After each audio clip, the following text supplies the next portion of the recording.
Also, as President Trump tries to secure our southern border, Democrats continue to demonize agents. And Senator Kamala Harris said this just last week at the confirmation hearing for Trump's pick to lead ICE. Take a look at this outrage. Klan was what we would call today a domestic terrorist group.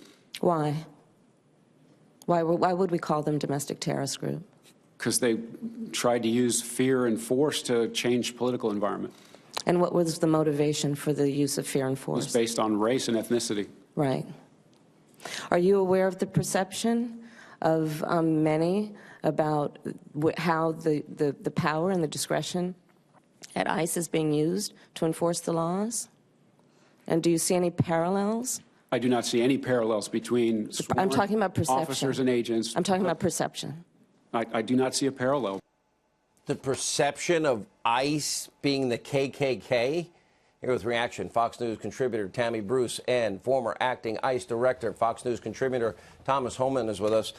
I don't know how you react to Kamala Harris, sir, but number one, I like your reaction, and number two, I think more importantly, you see what's beginning to boil over in Tijuana, and I don't see any good answers here. And the people in Mexico using Donald Trump's verbiage, language, the feeling that this is an invasion, and it comes at a great cost to them because their borders were not respected, their laws not respected.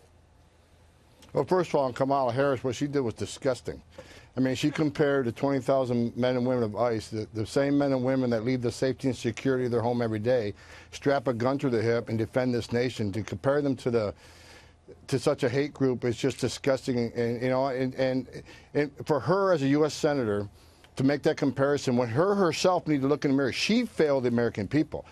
ICE is enforcing the laws that Congress enacted. They're not making this up.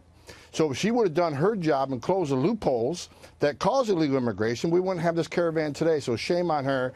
And I've said it once before, she should go walk to the National Law Enforcement Memorial and apologize to all the fallen Border Patrol agents and ICE agents that gave their lives for this country. She is disgusting on what she did. As far as what's going on in Tijuana, look, we got a great president.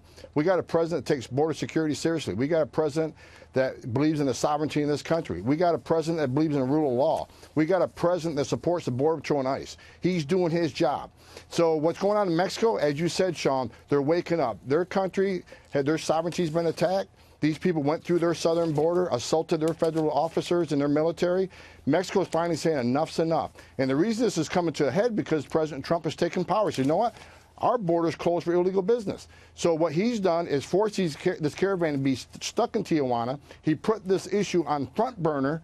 He's a great he's been right on everything he's done on this border. And I'm certainly glad he's there. And now everybody's talking about it, and we're going to be successful in this. You know, Tammy, you got protesters in Tijuana erupting. Trump was right. This is an invasion. 500 criminals, our Department of Homeland Security point out, have mixed in with those that perhaps just want a better life, which I'm assuming Mexico's not prepared to deal with any of this. And now it's gotten to the point we've got thousands of people and no place to go, which was being laughed at by people like Barack Obama and Democrats before the election. This is just fear-mongering. Apparently, it doesn't look like it. Yeah, it doesn't. And look, a lot of those people, we think it's possible, moved to try to access the United States through Tijuana because the drug cartels are unhappy because of the most rudimentary steps we've actually taken. Razor wire, some, impediments at the border to keep people from being able to come over has affected the ability to move drugs into the country.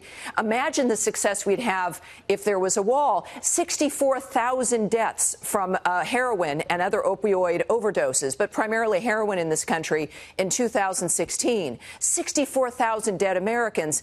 At the very least, that's the reason why we should secure the border in this regard. And regarding Kamala Harris, speaking about the drug trafficking into the interior, ICE is the organization that saves lives, that protects the lives of the immigrant communities, legal and illegal. It doesn't matter. When they deal with MS-13, the sex trafficking, the drug trafficking, the efforts to kidnap children, to force them into the gangs, to force them into drug abuse, it is ICE that gets the criminals who are stopping that activity. And for Kamala Harris to suggest that those individuals who risk their lives to save the lives of the immigrant communities and also the lives of people in the urban areas is obscene, and it highlights the fraud that the Democrats are now, and especially the women who are claiming to be feminists leading that party. They are condemning girls and women in the process of this rhetoric to create more divisions. We should all reject it. All right, powerful. Tammy, thank you. Thomas, thank you.